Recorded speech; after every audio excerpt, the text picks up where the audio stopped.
O ser humano é religioso por natureza. Mesmo as pessoas que não nasceram de novo, que não foram regeneradas e que não estão salvas, elas são capazes de orar, de cantar, de dar ofertas, de fazer sacrifícios. A prova disso é a quantidade de religiões falsas que existem no mundo, onde as pessoas fazem praticamente tudo o que os cristãos fazem. Elas vão aos seus cultos, elas têm grupos corais, elas têm pregadores e pastores, elas dão ofertas, elas fazem sacrifícios, elas vão de porta em porta distribuindo folhetos e espalhando aquilo que elas creem. Ou seja, a religião é algo que pertence ao ser humano, mesmo que ele não seja salvo. Um descrente pode ser religioso. Por isso, nós não podemos medir a salvação de alguém simplesmente pelos atos religiosos que aquela pessoa pratica, porque um descrente também pode ser religioso.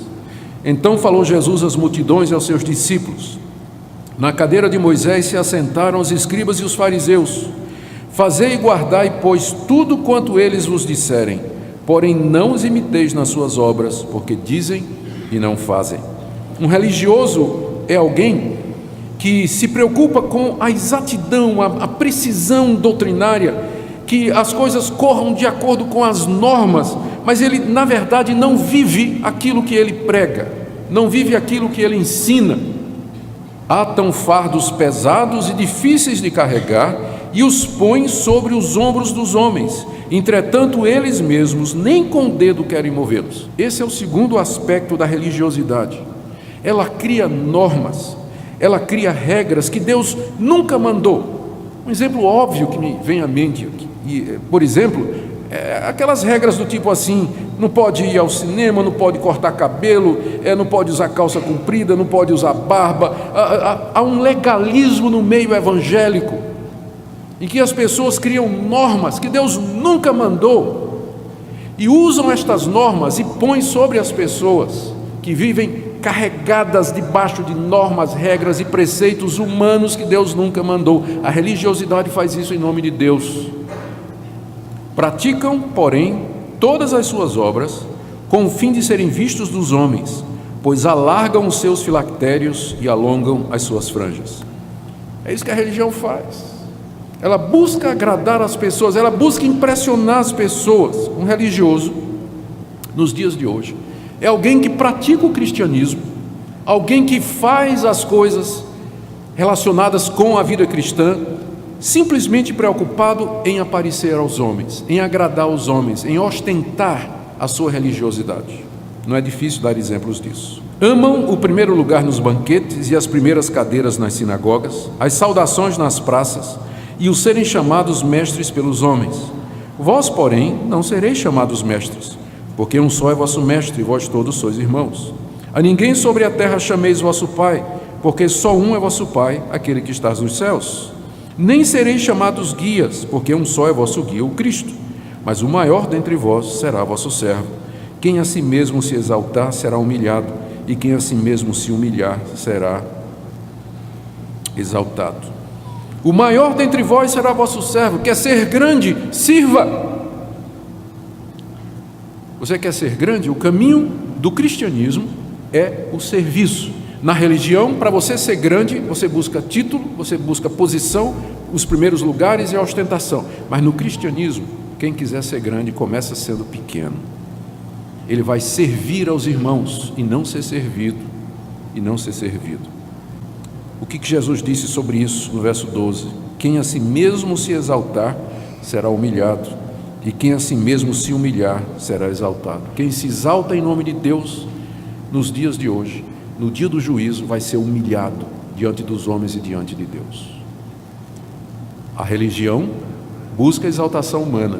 O cristianismo faz com que nós sejamos servos e que nós vivamos para servir a Deus.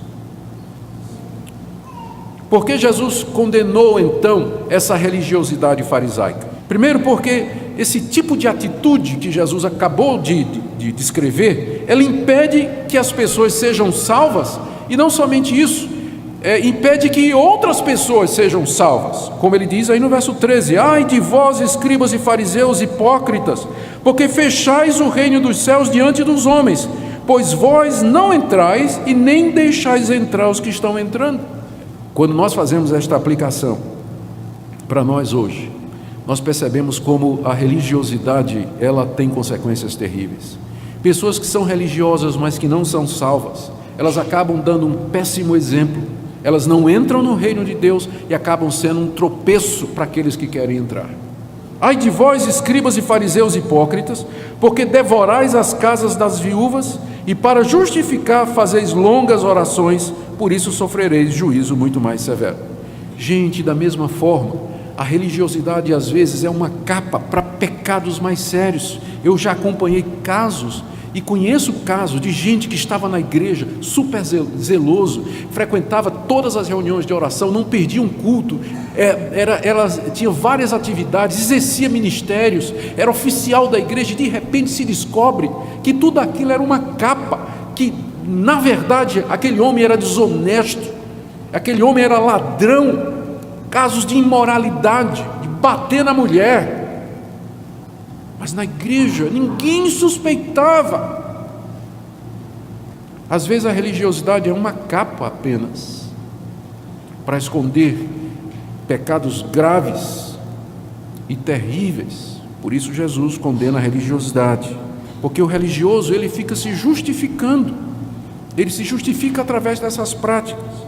Ai de vós, escribas e fariseus hipócritas, porque rodeais o mar e a terra para fazer um prosélito, e uma vez feito, tornais filho do inferno 2 vezes mais do que vós. Por isso que Jesus condenou os fariseus, porque a religiosidade leva as pessoas ao inferno. As pessoas que praticam aquilo que Deus não mandou, ou praticam aquilo que Deus mandou pelos motivos errados.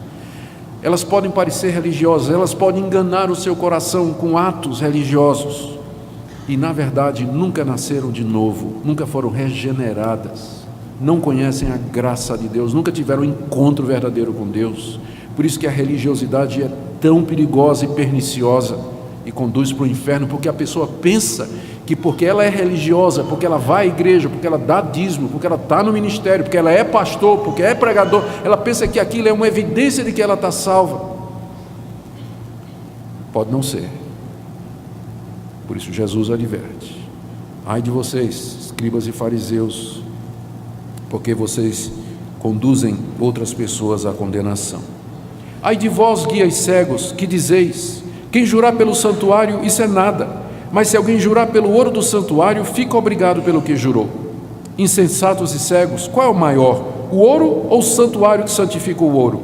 E dizeis: quem jurar pelo altar, isso é nada. Quem, porém, jurar pela oferta que está sobre o altar, fica obrigado pelo que jurou. Cegos, pois qual é o maior, a oferta ou o altar que santifica a oferta? Portanto, quem jurar pelo altar, jura por ele e por tudo que sobre ele está. Quem jurar pelo santuário, jura por ele e por aquele que nele habita. Quem jurar pelo céu, jura pelo trono de Deus e por aquele que no trono está sentado. Ai de vós, escribas e fariseus hipócritas, porque dais o dízimo da hortelã, do endro e do cominho, e tendes negligenciado os preceitos mais importantes da lei, a justiça, a misericórdia e a fé. Devias, porém, fazer estas coisas sem omitir aquelas, guias cegos, que coais o mosquito e engolis o camelo. O que Jesus está condenando aqui é que os fariseus, eles focavam nas coisas secundárias e miúdas e esqueciam o quadro maior, o que era mais importante. E é isso que o religioso faz. Ele está preocupado com as coisinhas pequenas, está preocupado com os detalhes, com arranjos aqui e acolá, e ele se esquece das grandes coisas, das grandes virtudes, dos pontos centrais do cristianismo. Alguém pode estar tão preocupado com as coisas da igreja, da organização, do templo, do andamento dos serviços e aquela atividade toda, fazendo detalhezinho aqui, que a pessoa acaba se esquecendo que cristianismo não é isso. É muito mais do que isso. Religião é quando você torna estes equipamentos, estes recursos, este lugar e as atividades em um fim em si mesmo. Mas estas coisas existem para nos levar a Deus, ao seu Filho Jesus Cristo. Estas coisas existem para nos levar a viver vidas santas, retas e justas, ou como disse Jesus, na busca da justiça, da misericórdia e da fé. Às vezes as pessoas se dedicam a acessórios da igreja, como se fosse a própria religião em si verdadeira, e perdem de vista a coisa mais importante, como Jesus diz: coa o mosquito e engole o camelo. Ai de vós, escribas e fariseus hipócritas, porque limpais o exterior do copo e do prato, mas estes por dentro estão cheios de rapina e intemperança. Fariseu cego, limpa primeiro o interior do copo, para que também o seu exterior fique limpo. Ai de vós, escribas e fariseus hipócritas, porque sois semelhantes aos sepulcros caiados, que por fora se mostram belos, mas interiormente estão cheios de ossos e de toda imundície. Assim também vós exteriormente pareceis justos aos homens, mas por dentro estáis cheios de hipocrisia e de iniquidade. Jesus condena o fato de que eles se preocupavam com o exterior e por dentro eles estavam cheios de rapina e de iniquidade e de pecado e de corrupção. A religião se preocupa com o exterior da pessoa, com normas, com regras, e esquece a necessidade de intimamente você ser uma pessoa convertida, de quebrantamento do coração, de fé verdadeira, de um amor que parte do coração. Não é só não adulterar, mas também não pensar em adultério. Não é só matar, mas também não querer que o seu irmão morra. Jesus explicou isso lá no Sermão do Monte. Vocês ouviram que foi dito: não adultere, mas eu digo, quem olhar para uma mulher com intenção impura no coração já adulterou com ela. A religião se preocupa com o aspecto interno, mas o cristianismo diz: o Deus que fez o exterior é o Deus que vê o interior também. Então tem que ter essa preocupação com a vida interior. Ai de vós, escribas e fariseus hipócritas, porque edificais os sepulcros dos profetas e adornais os túmulos dos justos. E dizeis: se tivéssemos vivido nos dias de nossos pais, não teríamos sido seus cúmplices no sangue dos profetas. Assim contra vós mesmos testificais que sois filhos dos que mataram os profetas. Enchei vós, pois, a medida de vossos pais. A história da Bíblia, do Antigo Testamento, é a história de Deus tentando convencer aquele povo a voltar à verdade, e o povo rejeitando, matando, prendendo, apedrejando os enviados de Deus. E agora, na época de Jesus, os escribas e fariseus disseram: se a gente vivesse naquela época, a gente não tinha feito isso. Nós somos melhores do que os nossos pais, porque se a gente tivesse vivido na época de Isaías, nós teríamos aceitado a palavra de Deus. Jesus disse: seus hipócritas, vocês estão prestes a me matar, vocês estão tramando planos para me matar, vocês estão urdindo aí a maneira como é que vocês vão me pegar e me matar. Vocês estão enchendo, ele diz aqui, verso 32, vocês estão enchendo a medida dos vossos pais, vocês são iguais aos pais de vocês, zelosos pela tradição, mas não querem ouvir a palavra de Deus, zeloso pela antiguidade, o que os nossos pais fizeram, sempre fizeram, mas não querem ouvir a palavra de Deus. A religião é assim, ela é muito tradicionalista, ela apela sempre para o passado, mas não quer ouvir a palavra de Deus. Você sabe que você está virando religioso quando você está mais preocupado com o arranjo de flores, o lugar do coral, a roupa do pastor, do que com a pregação. Você sabe que você está virando religioso quando você leva mais tempo se preparando diante do espelho, antes do culto, do que se preparando espiritualmente para participar do culto. Você sabe que está virando religioso quando você não consegue aturar os erros dos outros, contudo é muito tolerante com os seus e dos seus familiares. Você sabe que está virando religioso quando você participa de todas as atividades da igreja e não tem mais tempo para a sua família e para estar sós com Deus. Você sabe que está virando religioso quando você é zeloso para dar o dízimo e ofertas, mas trata mal seus empregados, não perdoa quem lhe ofende e não pratica misericórdia para com os pobres. Você sabe que você está virando religioso quando sua vida cristã gira em torno de elementos da igreja que, embora legítimos, eles não são essenciais. Eu corro esse risco, por exemplo, quando eu penso nesse púlpito, quando eu penso na pregação, quando eu penso no ministério pastoral, no título de reverendo, doutor. Eu peço a Deus que me livre destas coisas, porque eu não posso girar a minha vida cristã, o meu ministério em torno disso. Tem pessoas que fazem a vida girar em torno do coral. Coral é uma coisa importante? É. Mas faz parte da essência do cristianismo? Não, os primeiros cristãos não tinham coral. Coral surge depois, quando o cristianismo se torna uma religião reconhecida. Graças a Deus que hoje nós podemos ter coral. Que bênção é. Muitas pessoas fazem da escola dominical o tudo na vida. Escola dominical é importante? É. Mas é a essência do cristianismo? Não. Os primeiros cristãos não tinham escola dominical, eles se reuniam em casas. Escola dominical é uma invenção de 200 anos atrás nos Estados Unidos. Vocês entendem o que eu quero dizer?